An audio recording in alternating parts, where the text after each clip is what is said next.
Well, Peter, thanks for coming on in. Today we're going to go through a little bit of an agenda. So every session I kind of have a little bit of an agenda for us to go through.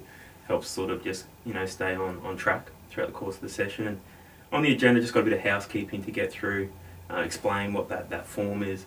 And then after that, just sort of ask you if there's anything you specifically want on the agenda. And then from there, really delve into what sort of prompted you to come along. Do you have any questions about that to begin with? No, mate. It's all good. It's all good? All right, well, just a bit of housekeeping first up. Have you been to a psychologist before? No. No. First time? Yeah. Yep, first time. Yeah, so coming along to a psychologist can be a little bit anxiety-provoking, because it's different, it's new, and certainly the idea of these sessions are to make sure that, we're catering to you. So we're trying to make this room as comfortable as possible. And just on that, everything we talk about is confidential, okay? But there are some limitations to that. So some of the limitations are, if it comes up, just from us talking, that you might be at risk of hurting yourself or taking your own life, we'll have to look at breaking that confidentiality. But I will tell you in that first instance, okay? And we'll work out a bit of a plan on what we can do in order to ensure you're safe. The same goes for if it comes up that you might be at risk, potentially going to hurt somebody else. We're going to have to look at doing something similar.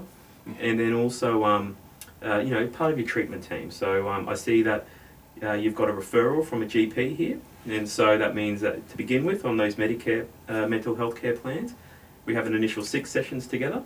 But typically what will happen is I'll write back to your GP after this first session, just to say you've touched base and we're looking at working together. Does that make sense?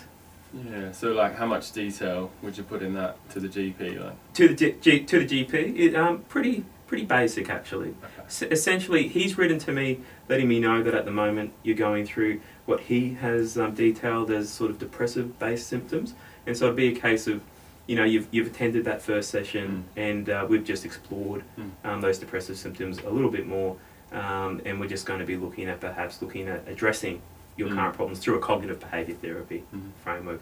That'll be the depth of it, and the only people who'll be seeing it are the doc there back at the GP and myself. Does that make sense? No, that sounds. Do you have any other concerns about that though before we move forward? I think that's good. Yeah, just I don't want sort of my other colleagues at university to kind of know that I'm coming here. No, absolutely. So, all of that will be kept confidential. And I guess that's a good point, actually.